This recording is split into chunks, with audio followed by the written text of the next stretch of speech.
The other big concept you need to understand in depth for security and risk management is IAAA: identification, authentication, authorization, and accountability.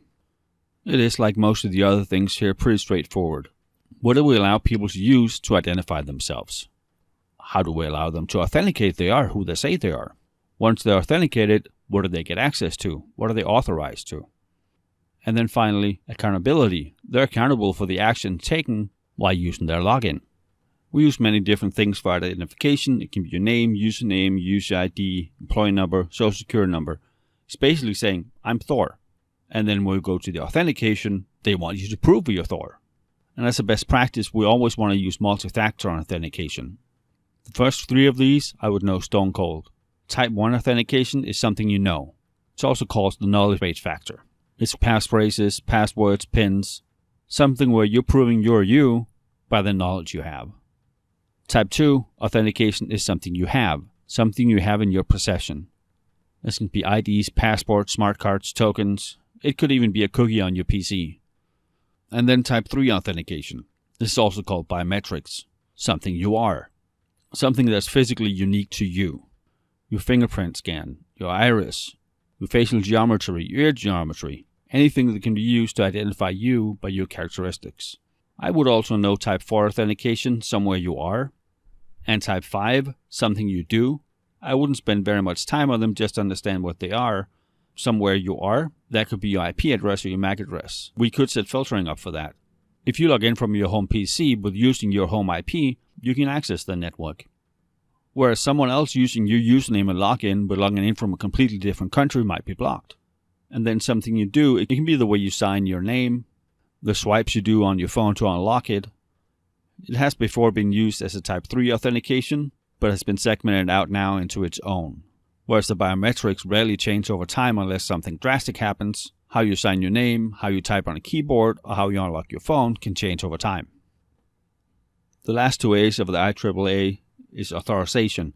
What are you allowed to access once you have proven you are who you say you are? For that, we're going to use access control models. Which type and how we implement is depending on our organization and what our security goals are. There are different models where integrity is more important, or confidentiality, or availability. What are people allowed to access once they've proven who they are? The final A is normally accountability, but it can also be referred to as auditing. We trace an action to a subject's identity.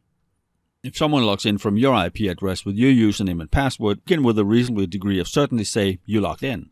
You can't really deny it. This provides non-repudiation. I also want to give a little caution here. A lot of IT security professionals think they are the most important part of the organization, just like many of the other parts of the organization think they are. And we are somewhat different than most of the other parts because we span the whole organization. But what we're there for is to help the organization fulfill its mission and the business goals they have. We're there to enable them. We're both business leaders and security leaders, and when you take the exam, answer the exam wearing both hats. I really like the analogy of one of the janitors of NASA. When someone asked, "What do you do?" he said, "I help put people on the moon." In reality, he does. If he didn't take out the trash, it would pile up, people would get sick, people wouldn't go to the moon. We need that well-oiled machinery to make our organization work, and IT security needs to be part of that. We're there to enable the rest of the organization to do the best they can. And then in turn, we also have a bad image sometimes. IT security is just there to make it more difficult. That's what we do on the front lines. We go out, we communicate with people. We explain why we're doing what we're doing, talk to them in their language, and make them see the reasoning behind it. Let's go over some of the important elements of this and add a couple of new ones. Least privilege. We give employees exactly what they need access to and nothing else. This way we ensure they don't access anything they're not allowed to. In a lot of organizations, that's not sustainable, because every time they need access to something else, we need to keep tweaking it. So many places we give them more access than they actually need in case they do, but then we implement need to know. You need to have a valid reason for accessing the data when you do, and if you don't, you shouldn't be accessing it. If you do, there'll be consequences. Throughout this course and through the exam, you're going to see subjects and objects a lot. Very clearly understand what both are and how they work together. Subjects are active. These are most often users, but they can also be programs. And subjects manipulate objects. They use them, they alter them, whereas objects are passive. This is often data, but it can be both physical paper data or it can be electronic. The important part is the object is manipulated by the subject. And understand that some can be both, just not at the same time. A program can be both. When it's shut down and not in use, it's an object. Other programs can manipulate it. And when it's active, it's a subject. It manipulates other programs or other data. So clearly understand subjects and objects.